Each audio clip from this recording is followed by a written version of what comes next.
Mis primeros recuerdos de junta directiva de la AIM es que el primer presidente tal vez fue Leo Gotthelf, después de eso estuvo José Baum, luego Simon Hahn, mi papá, luego José Hörnlein, otra vez José Baum, y después de eso se me pierden los demás presidentes. Los primeros rezos se hicieron en la casa del señor Kamm, y después de eso nos pasamos a la calle 31, en una casa de 2 pisos, frente a Bavaria. Allí vivían como cuidanderos y como shames el señor Prager, su señora y su hija. Cuando teníamos fiestas como Simchat Torah, andábamos por toda la casa, nos daban banderines en papel azul y blanco, y en cada curva que hacíamos por las escaleras y demás había alguien dándonos dulces. Generalmente eran o de Triunfo o de Élite, que eran 2 fábricas de propietarios judíos, y de Italo-Colombiana, que alguien los había donado, pero nos daban bastantes dulces. El señor Prager y todos los demás de la sinagoga nunca usaron kippot en esa época, se usaba sombrero y bien alón, eran sombreros alones, y durante el servicio no se lo quitaban. El único que tenía otra clase de cobertura de cabeza era el señor Kamm, que tenía una especie de tarbush egipcio pero sin la borla, y en Rosh Hashanah lo tenía en blanco.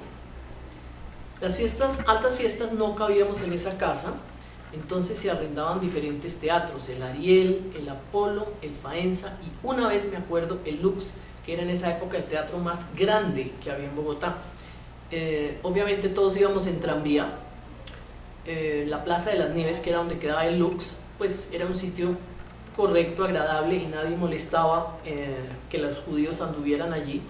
Y durante la fiesta, durante el rezo de Iskor, nos sacaban a todos los menores de bar y bat mitzvah, no nos dejaban allá. A propósito, bat mitzvot no hacía nadie en esa época en la AIM, esa figura no existía. No recuerdo cuándo lo empezaron, pero si no estoy mal fue después del 65, antes de eso no había bat mitzvot. Había muchos almacenes propiedad de judíos, unos grandes como Lestra, que era de Juan Levi, Casadorna, que era de Hermann Braunstein, el Tía, por supuesto, que era o es de la familia Steuer. Esos eran como los más grandes. Había sitios de reunión que no estaban planeados pero que funcionaban, porque eran los almacenes donde se conseguían las golosinas y las cosas ricas. Era Kaufmann, era Michel, Sieger, Canter, el Chester de los Baum. Los otros sitios de reunión eran el Belalcázar, que era de Arturo Beer, el Salón Bambú, que era tal vez el más sabroso, que era de la madre del señor Kovács, y quedaba en la calle 17, arriba de la 7ª, en un 2.º piso. Estaba muy bien decorado y hacía el mejor Apfelstrudel de Bogotá. Esa señora era una pastelera excelente. En el año 51 tuvimos el gran placer de que el señor Jan Pearce estuvo en nuestra sinagoga. Esto se sucedió de la siguiente manera: el señor Bernardo Mendel, que había fundado una sociedad que se llamaba la Sociedad de Amigos de la Música, traía músicos extranjeros, y aun cuando él era judío, su esposa no lo era, y él sabía que a los judíos les gustaba su viernes por la noche cenar en casa de alguien, automáticamente los mandaba a mi casa. En esa forma estuvo Yehudi Menuhin, estuvieron Bushi Serkin, estuvo Magalov y estuvo Kusevitsky, además de Jan Pearce. Jan Pearce sí era ortodoxo, los otros eran más bien conservadores. Entonces él dijo que le gustaría ir a un servicio religioso, así que mi papá lo recogió y lo llevó a la sinagoga. La junta sabía de la presencia de él, pero nadie de los demás sabían, y él simplemente se sentó con mi papá y empezó a cantar. Fue un evento bastante sonado, y hay unas fotos por ahí del señor Pearce con los niños. Él es de una familia ultra ortodoxa y practicaba su judaísmo no importaba en dónde estuviera. Algunas de las actividades que se llevaban a cabo para niños y jóvenes era el intercambio entre las ciudades de Cali, Bogotá, o Medellín, Bogotá, o Barranquilla, Bogotá. El programa era que cada papá pagaba el tiquete de sus hijos o su hijo. Si no tenía la plata para hacerlo, la sociedad, la AIM, le ayudaba, y se alojaban en familias aquí en Bogotá, y nosotros nos mandaban a Cali a lo mismo. Pero a Barranquilla yo nunca fui, a Cali sí fui varias veces, y vinieron mis primas de Cali, y se hacían paseos en conjunto y nos llevaban a conocer un parque o alguna cosa, y obviamente los viernes por la noche a la sinagoga. Posterior a eso se construyó en la calle 51 el edificio para el Colegio Colombo Hebreo. Simultáneamente allí se llevaban a cabo rezos, sobre todo en altas fiestas porque eran salones grandes, y los sábados en la noche, ya para los 14, 15 y 16 añeros, hacíamos los Oneg Shabbat, que eran con baile, con música, con comida. Igualmente se hacía el bazar anual allá en la sede, y esa sede sigue existiendo hoy en día en la Defensa Civil, pero podemos reconocerla por las Maguen David en las rejas de las ventanas, ahí sigue tal cual. Una vez que la calle 31 nos quedó muy pequeña, se pensó en la compra del lote de la Soledad y finalmente se logró la construcción con muchos esfuerzos de la Casa de la Soledad. Esa casa tenía un salón de rezo pequeño, además del salón grande, pero en el salón grande también se llevaron a cabo muchos eventos, comidas, matrimonios. El matrimonio de mi hermana se llevó a cabo allá. Semanalmente en el segundo piso había una reunión para jugar cartas. Como las señoras en todo caso jugaban cartas, se hacía allá, eso lo organizaba el comité de damas, que en esa época, por ser una comunidad de habla alemana, se llamaba Frauenverein, y cada vez lo organizaban 2 o 3 señoras diferentes que ponían todo. Otras personas estaban encargadas de conseguir premios para las rifas de quienes ganaran la mano de bridge o de canasta, y se cobraba una entrada, creo que en ese momento era de 5 pesos, y se servía una cosa de dulce, una cosa de sal y té o café. Obviamente las personas que eran más adineradas pues hacían un té mucho más elegante y los demás hacían una cosa un poquito más de diario, pero todo el mundo le gustaba porque se sentaban a jugar, armaban su mesa y salían 6:30, 7 de la noche, o los maridos venían y las recogían. Entre el año 38 y el año 43 o 44 hubo muchos alemanes que lograron salir de Alemania o de otros países y llegaron a Colombia. Aquellos que llegaban por Buenaventura tenían que tener alguna persona que los recibiera de una comunidad judía, y durante mucho tiempo varias personas de aquí de la AIM de Bogotá viajaban semanalmente a Buenaventura a recibir los barcos, no sabiendo quiénes venían a bordo. El viaje era un poquito azaroso porque el ferrocarril del Atlántico iba hasta Pereira y el ferrocarril del Pacífico arrancaba en Armenia, y eran de ancho de riel diferente, entonces había que hacer kilómetro o kilómetro y medio a pie. La comunidad judía alemana de Cali compró un terreno muy chiquito en lo que hoy en día es Jumbo, que se llamaba El Porvenir, y con esa finca se hicieron los contratos de agricultura para todos los judíos que llegaban en barco. Como afortunadamente en el puerto tampoco tenían máquinas de escribir, la gente llevaba los contratos hechos, y en el momento en que alguien llegaba judío lo llenaban rápidamente y decían: mire, sí, ya tiene contrato. Obviamente en Cali se quedaron muy poquitos, la mayor parte se vinieron para Bogotá y posteriormente a otras ciudades. Había pensiones de alemanes judíos que alojaban en primera instancia a las personas. Estaba un señor Buchheim, estaban los señores Sternberg, y había 2 más en el centro de gente que recibían a los judíos así como muy cortos de plata, toda la familia en una sola habitación, pero rápidamente salían de allí porque eran muy emprendedores y hacían toda clase de negocios como pudieran.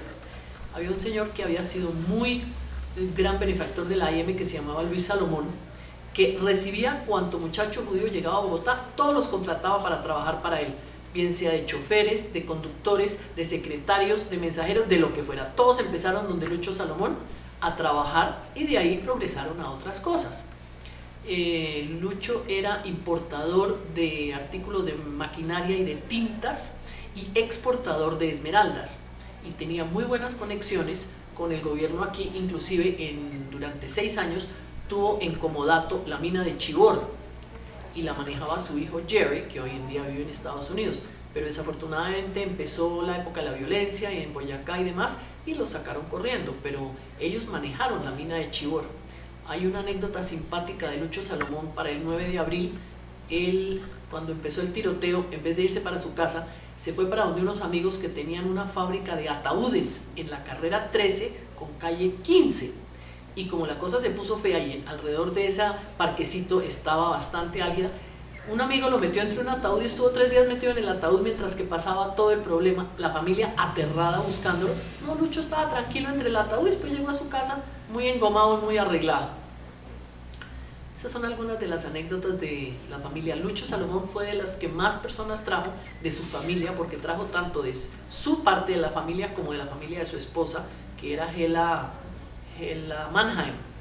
Trajo a la mamá, a la abuela, a la suegra, a todo el mundo los trajo y todos les dio trabajo. Y los Goldschmidt también eran parientes de él, que después pusieron la fábrica de Leonisa, era la familia de él. Había muchos almacenes de judíos, sobre todo de telas, de adornos, de botones, de artículos.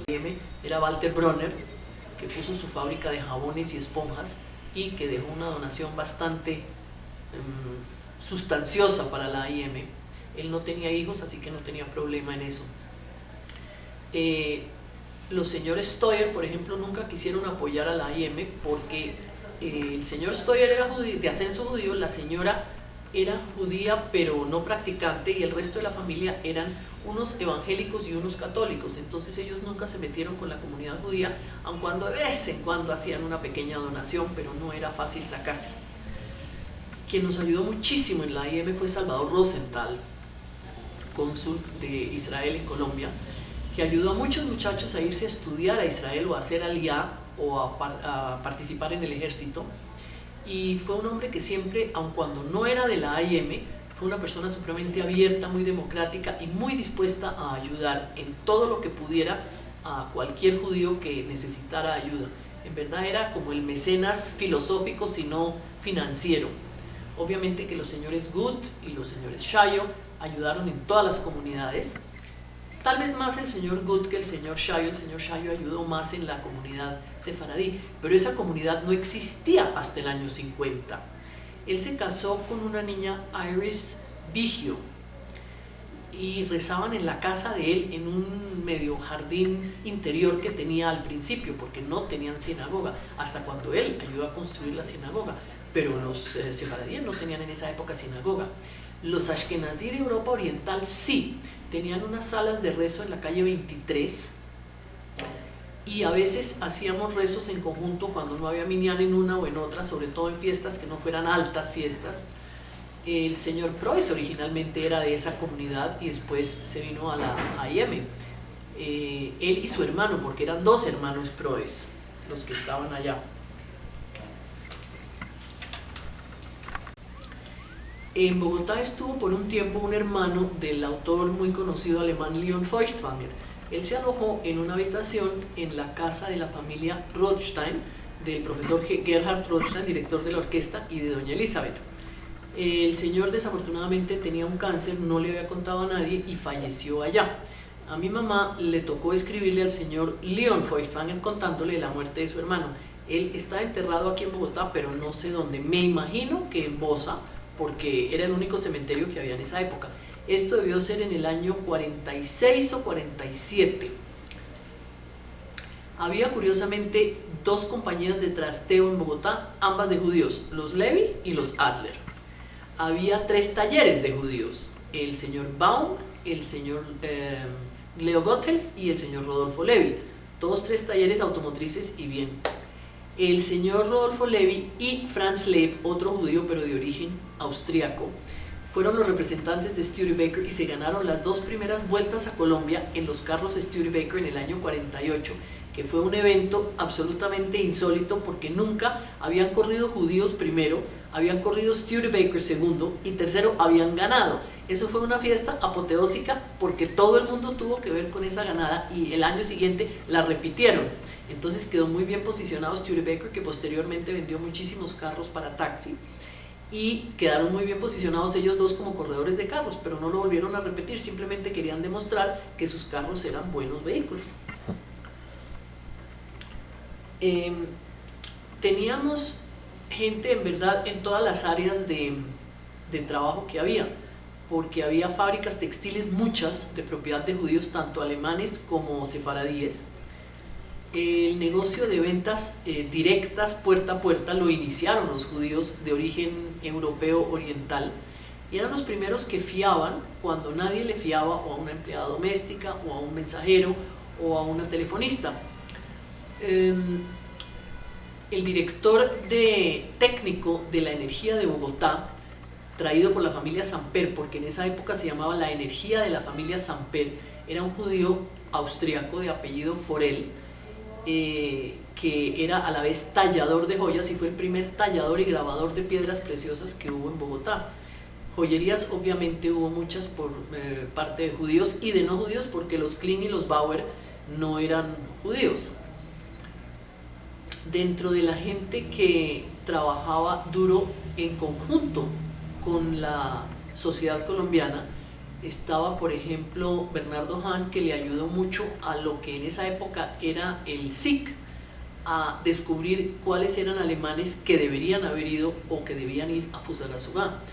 Estaba un señor Hollander, que no era holandés sino alemán, que ayudaba igualmente, que vivía aquí, y era una pensión que era más que todo para hombres solteros, tanto petroleros como de otras áreas, que era dirigida por el señor Jacob Hahn en la calle 35 con carrera 16.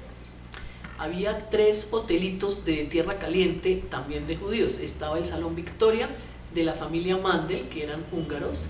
Estaba en La Vega un hotelito de la familia Friedman, y estaba en Villeta un hotel que hoy en día es el Jordán, pero que también era de una familia judía, que eran hotelitos de fin de semana donde la gente iba. Había un restaurante en Chía que se llamaba La María, posteriormente se trasladó a Suba, que era del señor Rewald. El señor Rewald finalizó sus días en Berlín, en un hotel que se llama el Hotel Bogotá, y está muy bien puesto el hotel en Berlín. El primer grill que hubo en Bogotá era del señor Gehr, se llamaba La Reina, quedaba en la Plaza de las Nieves, y las señoras que iban los sábados por la noche a bailar con sus esposos iban de vestido largo. Después de eso puso el grill Waldorf y el grill Europa, todos muy exitosos. El señor Gehr tocaba el piano, se servía champaña como servir agua, y eran noches muy alegres, la gente pasaba muy rico y salían en grupo y no había peligro. No se iban en tranvía, ahí sí se iban en taxi, pero el resto montábamos en tranvía al centro y nos devolvíamos.